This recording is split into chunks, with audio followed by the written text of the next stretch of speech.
Good morning everyone. आज के lecture में हम बात करेंगे होम टैब के बारे में।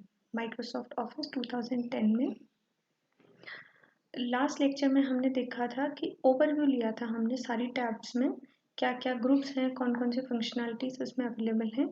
आज के लेक्चर में हम होम टैब में जो डिफरेंट ग्रुप्स हैं उनकी फंक्शनैलिटीज को देखेंगे। तो सबसे पहला जो ग्रुप आता है वो है क्लिपबोर्ड। क्लिपबोर्ड ग्रुप में जो फंक्शनैलिटीज अवेलेबल हैं वो इन चीज़ों से रिलेटेड है कि अगर हमें किसी टेक्स्ट को एक जगह से दूसरी जगह मूव करना है या कॉपी करना है या फिर एक टेक्स्ट की फॉर्मेटिंग को दूसरे टेक्स्ट में भी हमें डिफरेंट टाइप से अप्लाई करने के बजाय एक ही बार में हम वो सारी फॉर्मेटिंग को अप्लाई कर सकते हैं फॉर्मेट पेंटर की मदद से, जो कि हम अभी देखते हैं। जैसे यहाँ पे एक टेक्स्ट लिखा हुआ है, उस टेक्स्ट को अगर मुझे किसी दूसरी जगह पर मूव करना है, कॉपी करना है, सबसे पहले हम कॉपी का ऑप्शन देखते हैं। तो हम इसे सेलेक्ट करेंगे, कॉपी पर क्लिक करेंगे और फिर जहाँ पर उसे कॉपी करना है वहाँ पर जाकर पेस्ट पर क्लिक कर देंगे। तो इसमें वो टेक्स्ट हमारा उस जगह पर कॉपी हो जाएगा। जब हम पेस्ट करते हैं तब भी हमने देखा जैसे डिफरेंट ऑप्शंस अवेलेबल हैं कि अगर हमें उसकी फॉर्मेटिंग को वैसा का वैसा रखना है जैसा कि हमने टेक्स्ट कॉपी किया है तो हम फर्स्ट ऑप्शन को चूज़ करते हैं। अगर हमें उस फॉर्मेटिंग कुछ और चेंजेस लाने हैं तो हम इस नेक्स्ट सेकंड ऑप्शन को चूज़ करते हैं। अगर हमें कोई फॉर्मेटिंग नहीं रखनी है, सिर्फ टेक्स्ट ही रखना है, तो हम थर्ड ऑप्शन को चूज़ करते हैं, जो कि मैंने अभी दिखाया। थर्ड ऑप्शन को चूज़ करके अगर हम फर्स्ट को चूज़ करते हैं तो ये बिल्कुल वैसा का वैसा टेक्स्ट कॉपी हो जाएगा विथ द फॉर्मेटिंग जो कि हमने उस टेक्स्ट में लगाई हुई है।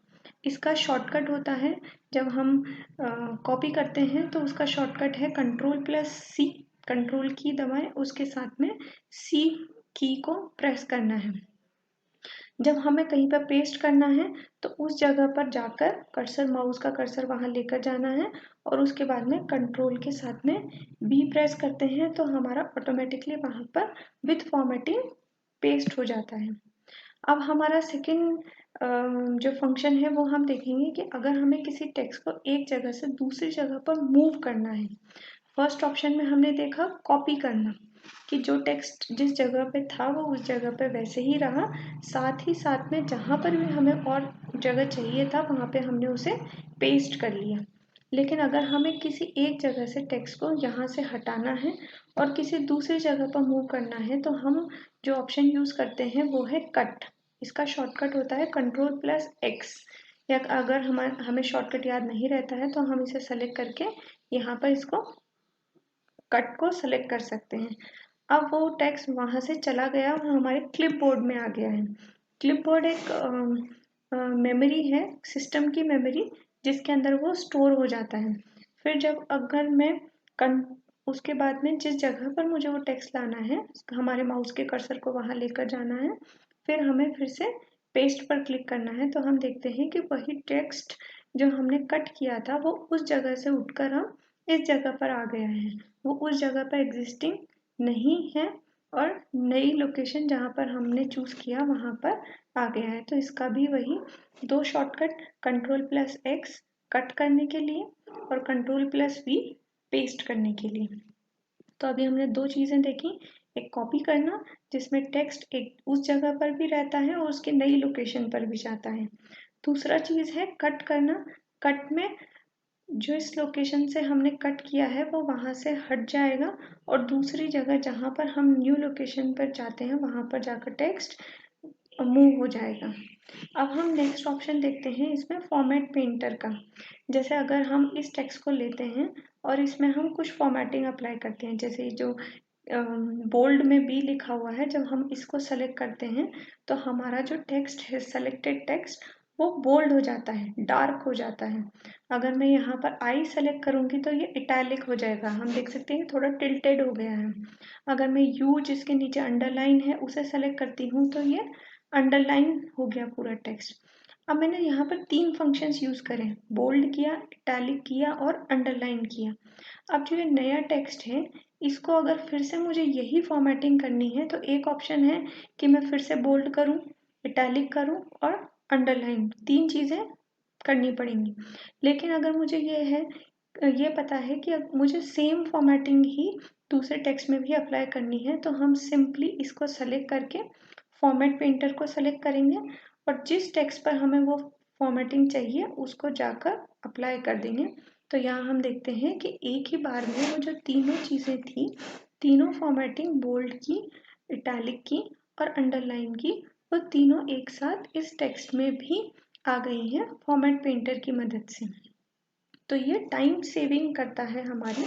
अगर हमने एक बार फॉर्मेटिंग लगा दी है, वही हम कहीं और चाहते हैं, तो हम फॉर्मेट पेंटर को यूज़ करके उस जगह पर फॉर्मेटिंग कर सकते हैं। अब जो नेक्स्ट ग्रुप है वह है फॉन्ट से रिलेटेड। जैसा हमने देखा कि अगर हम टेक्स्ट को सेलेक्ट करके और बोल्ड करते हैं, इटैलिक कर सकते हैं, अंडरलाइन कर सकते हैं उस टेक्स्ट को। अगर हमें उसको कट करना है, एक स्ट्राइक थ्रू जो है कि वो कैंसिलेशन दिखाता है उसका, तो हम इसकी मदद से कर सकते हैं। अगर हमें अपने टेक्स्ट की स्टाइल को चेंज करना, उसकी फॉन्ट की जो स्टाइल है उसको चेंज करना है, तो यहाँ पर हम क्लिक करेंगे और देखते हैं कि बहुत वैरायटी ऑफ फॉन्ट्स हमें अवेलेबल हैं। तो जो भी हमें सूट करता हो, जो हमारे डॉक्यूमेंट की रिक्वायरमेंट हो, हम उस हिसाब से टेक्स्ट का फॉन्ट सेट कर सकते हैं। फिर है, अगर हमें टेक्स्ट छोटा चाहिए या बड़ा चाहिए, तो हम यहाँ पर ये नंबरिंग होती है, हमने जो भी टेक्स्ट सेलेक्ट किया है वो इस नंबर के अकॉर्डिंग जैसे जैसे हम आगे बढ़ते जाएंगे बड़े नंबर की तरफ, तो ये बड़ा साइज होता जाएगा टेक्स्ट का। फिर हम देखते हैं कि अगर हमें यहाँ से नहीं करना और हम सिंपली करना चाहते हैं, तो हम जैसे जितनी बार इस जो कैपिटल में ए लिखा हुआ है बड़े साइज का, अगर हम उसे क्लिक करते जाएंगे तो ये साइज को बढ़ाता जाएगा, और ये जो छोटा वाला लिखा हुआ है अगर हम इस पर क्लिक करते जाएंगे तो ये साइज को अपने आप एक एक पॉइंट से छोटा करता जाएगा। फिर नेक्स्ट ऑप्शन है हमारे पास डिफरेंट डिफरेंट केसेस का। जैसे लोअर केस, अपर केस, जिस भी टाइप के केस में मुझे अपनी जो टेक्स्ट लिखा हुआ है उसे चेंज करना है, तो हम इन ऑप्शंस की मदद से कर सकते हैं। सेंटेंस केस का मतलब होता है कि हर एक लाइन का जो फर्स्ट लेटर है वह कैपिटल में हो जाता है, बाकी सारा स्मॉल लेटर्स में रहता है। तो ये हम टेक्स्ट सेंटेंस केस में चेंज हो गया। अगर हमें सारा जो टेक्स्ट लिखा हुआ है उसे लोअर केस में चेंज करना है, तो हमने लोअर केस सेलेक्ट कर लिया। अगर हमें पूरा टेक्स्ट अपर केस में लिखना है, तो हमें फिर से टाइप करने की, अगर हमने गलती से लोअर केस टाइप करना था और अपर केस टाइप कर दिया, तो हमें सिर्फ उसको सेलेक्ट करना है और यहाँ से उसका हमें केस चेंज करना है। अगर हमें इस तरीके से करना हो, कैपिटलाइज ईच वर्ड, कि हर एक वर्ड का जो भी उस टेक्स्ट में वर्ड है उसकी फर्स्ट जो लेटर है वो कैपिटलाइज हो गया है। नेक्स्ट लास्ट ऑप्शन है इसमें टॉगल करने का। जैसे मैंने लिखा हुआ था उसका जस्ट अपोजिट होना टॉगल कहलाता है। जैसे हमने देखा कि ये जो टेक्स्ट है, अगर मैंने अपर केस में उसको सेलेक्ट किया हुआ है, सारे जो लेटर्स हैं वो अपर केस में हैं, जैसे ही मैं टॉगल करती हूँ तो सारे लेटर्स लोअर केस में टाइप हो जाएंगे। ये जनरली तब यूज आता है जब हमने गलती से किसी चीज़ को अपर केस में टाइप कर दिया हो जिसे लोअर केस में टाइप करना हो, या हमारा कैप्स लॉक ऑन रह गया हो, जहाँ पे मुझे अपर केस लिखना था वहाँ लोअर केस लिखने में आ गया और जहाँ लोअर केस लिखना था वहाँ अपर केस में आ गया। तो उस केस में यह टॉगल केस हमारी बहुत मदद करता है कि हम उसे सिंपली सेलेक्ट करके और उसे अपनी ओरिजिनल, जैसा कि हमारी डिजायर्ड केस है, उसमें ला सकते हैं। फिर नेक्स्ट ऑप्शन है सबस्क्रिप्ट या सुपरस्क्रिप्ट देने का।